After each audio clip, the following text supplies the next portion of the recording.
समतल दर्पण तथा उत्तल लेंस द्वारा किसी पारदर्शी द्रव जैसे जल का अपवर्तनांक ज्ञात करना। ये प्रयोग है।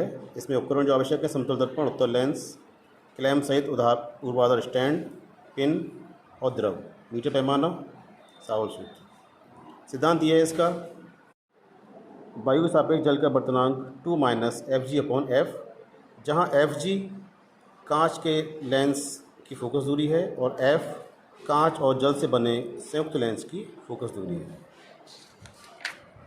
तो प्रैक्टिकल में आपको उद्देश्य लिखना है, उपकरण लिखना है, सिद्धांत लिखना है ये पूरा। इसके अलावा चित्र बनाना है लेफ्ट पेज पे, बाएं पेज पे, लेकिन ये सूत्र की उत्पत्ति नहीं करनी है, प्रयोग विधि नहीं लिखनी है, प्रेक्षण तालिका लिखी जाएगी। इसमें रीडिंग जो निकालेंगे प्रैक्टिकल है वो लिखनी है, गणना होगी बाएं पेज पर, परिणाम लिखना है, प्रमाणिक मान, शत्रुटि और उसके अलावा सावधानियाँ। यहाँ तक का ये काम कॉपी में लिखना है। ये एक समतल दर्पण है, समतल दर्पण, और ये मेरे हाथ में उत्तल लेंस है, इनका हमें उपयोग करना है। तो समतल दर्पण के ऊपर हमने उत्तल लेंस रख दिया है और स्टैंड की पिन को, जो पिन दिख रही है, नोक से नोक मिला दी है। लेकिन हम देख रहे हैं जब इसको हिला रहे हैं तो पिन और प्रतिबिंब के बीच लंबन है, अर्थात वो एक साथ जुड़ी हुई नहीं चल रही हैं। तो हमें इस पिन को थोड़ा नीचे ले जाके नीचे ऊपर तक ऐसे सेट करना पड़ेगा कि इनके बीच लंबन ना रहे, अर्थात पिन और प्रतिबिंब बिल्कुल साथ साथ चले।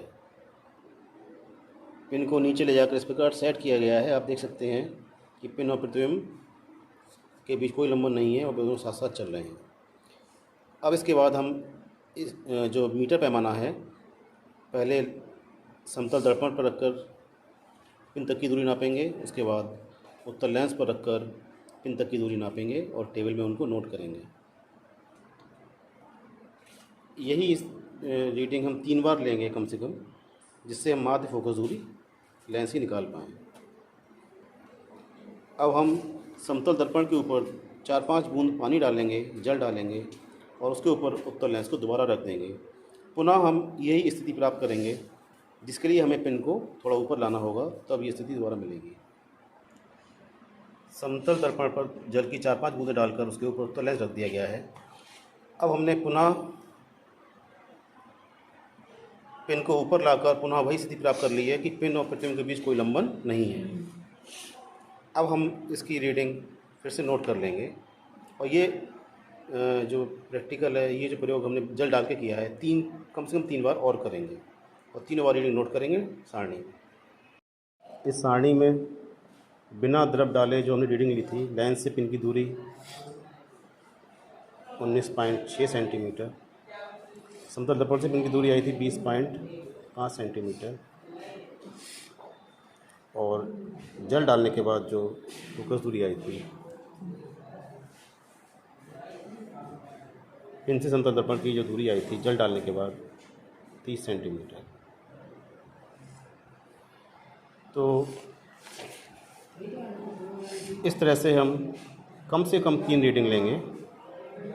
जब ये आ जाएंगी रीडिंग, इन दोनों को जोड़ के a+b/2, यानी इन दोनों को जोड़ के 2 से भाग करके यहाँ एक रीडिंग आएगी, इन दोनों को जोड़ के 2 से भाग करके यहाँ आएगी, इन दोनों को जोड़ के 2 से भाग करने पर यहाँ आएगी।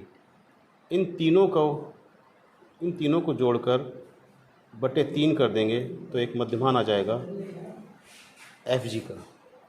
इसी प्रकार यहाँ पर जो 3 रीडिंग आएंगी जल डालने के बाद, उन तीनों को जोड़कर बटे 3 कर देंगे तो मध्यमान आ जाएगा कैपिटल F का। फिर हम निकालेंगे जल का अपवर्तनांक ANW बराबर 2 - Fg/F। Fg ये वाली इनका मध्यमान है और कैपिटल F इनका मध्यमान है। ये भाग करके घटाने के बाद जो आंसर आएगा वही हमारा आ जाएगा जल का अपवर्तनांक। चूँकि अपवर्तनांक है, इसका मात्रा कुछ नहीं होता है। इस तरह से इसके अलावा आगे गणना, परिणाम, ये सब गणना में लिखा जाएगा।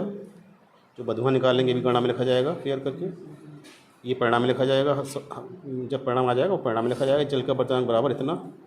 उसके बाद सावधानियाँ वगैरह लिख के प्रैक्टिकल इस तरह से पूरा होगा।